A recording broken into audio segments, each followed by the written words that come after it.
Hello and welcome to my October's 2019 PS Plus Roundup. So the games of October 2019 are The Last of Us Remastered and Major League Baseball The Show 19. And I will get started with The Last of Us Remastered. So this was released, I've got this written down as 2013. I don't know if that's the date of the original or the date of the remastered version. Professional me. But it is a PlayStation exclusive and it took 38.5 gigabytes and is developed by Naughty Dog, who also developed the Uncharted series. You can kind of see the similarities actually, in my opinion. But for now, I'm not going to talk about Uncharted. The Last of Us Remastered. Not my kind of game. If you watch the videos, you'll probably understand. I don't do horror. People say that The Last of Us isn't horror. It's horror to me. Anything scary is horror to me. So I tried though. I honestly actually wish that I could have done more. I just didn't have the time. I wish I could have delved further into this game. Even just to show off some of its best parts, because I didn't even get into a proper combat or anything. I wish I could have gone a bit further than just beating the shit out of a zombie with like punches. Now let me kind of explain a bit about the game then. So The Last of Us Remastered, it is a story, stealth, action, adventure story game, and it's not your typical action game where you can just go in running and gunning. You got to be careful with what you do. I think sometimes it's better to avoid rather than actually getting into the combat. It is set in a, I was gonna say post-apocalyptic, is that the right word? Like in an apocalypse. So, well, is it an apocalypse? Like a zombie outbreak, but they're not called zombies. They are fungal zombies. So the virus is a fungal virus. Is that even a thing? I know that viruses are viruses and fungus is fungus. I don't know if there's such a thing as a fungal virus, but there is now. So What was that all about? we follow the main character Joel and his kind of adventure in the thing, and I can't even go into any more detail than that because it'll either spoil a video that I did, including the intro, which is very well known for being very sad, and then it'll spoil the rest of the game, which I didn't even get to, for you to meet another main character. I didn't realise it was so far in that you actually meet the other main character. So the reason I know as much as I know about the game is because I watched it as a let's play, because I knew that it was something I was never going to play, and it is heavily considered one of the best games like ever made. I think that maybe part of that has to do with if you played it back in the day, when it first came out. It's like revolutionary, story based, had good emotional beats, etc. But even like, I did bring this up in my video, like I didn't find it as good as everyone made it out to be, like the story, but when I was playing it, it felt different to watching it, so maybe that could be why it missed the mark for me as well, because I didn't get emotionally attached. Also, I just wasn't so keen on what's it, Ellie? Again, I'm not going to go into spoiler territory. Well, obviously Ellie is the other main character. She's on the posters and stuff like that. So I think a lot of the game obviously relies on you liking this character. So if you don't like her, it might kind of ruin the story a bit for you. The stakes as well, like, stakes are high if you are rooting for your character. Not that I wasn't rooting for them, that sounds horrible, but I just wasn't emotionally invested. That's where the problem was for me. And again, I think the problem there may have came because I wasn't the one that was playing it. But again, I just wasn't so struck on a character. I just didn't really like her as a person. So I still though recommend, especially if you like stealth, if you like action, if you don't get fazed by horror, or if you like a little bit of horror, just mild horror, play it, because like there's no doubt about it, it is legendary status game. Like if you have a PS4, you should have played this game, or you know of it, or you know what it's about. Like it is probably the most famous PS4 game that there is right now. And obviously The Last of Us 2 is coming up soon, so that is definitely part of the reason that we got it for free this month, because Daddy? for hype, basically, marketing as usual. So which, I'm not, that sounded like I was slating it, and I wasn't. It's a good idea to promote the new game for the people that haven't yet played it for whatever reason. However, is a game for PS Plus. I do think that people had a fair point when they were saying if people were going to play this, they would probably have played it by now. And a lot of the people that are going to play it had already bought it. Like I wasn't going to play it, and I'd bought it because I bought it as a present for a family member. So it just seemed like a bit of a waste of a game for me, which sounds ridiculous because it's a game that is on everyone's must-play list, so at least this gave everyone a chance to play it.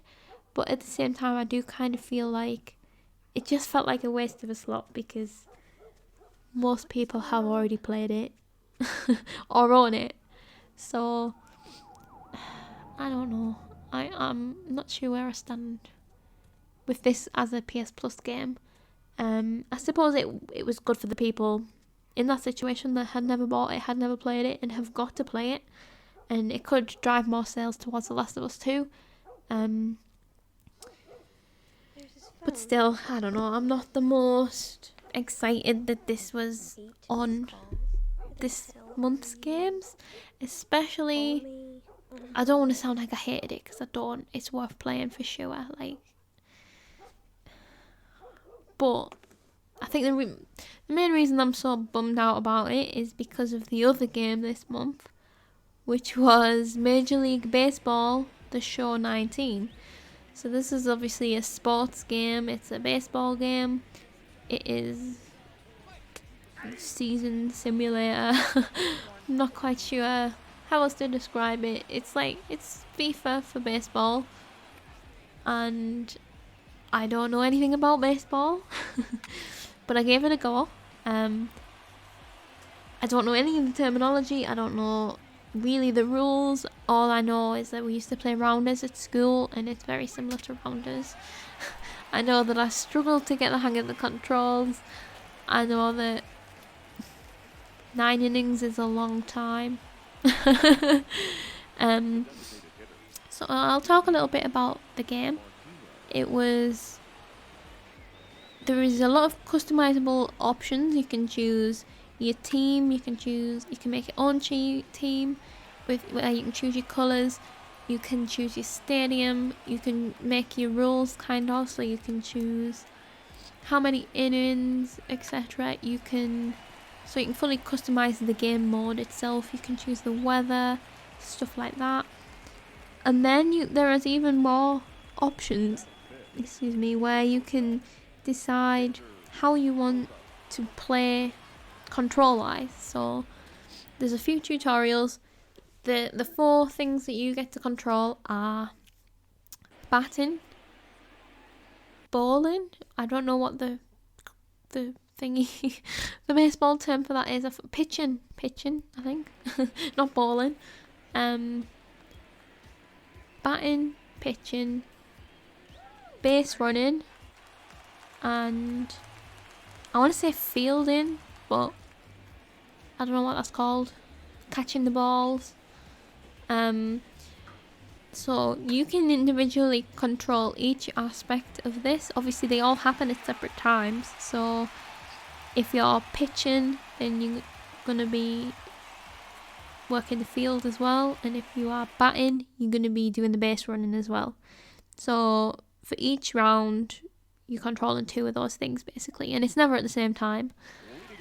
But they each have their own individual control systems, and there is like 4 options that you can choose from, 3 or 4 for each of these things. So you can play it, you can try it, you can see what feels best to you, and then decide whether you're going to use that or not.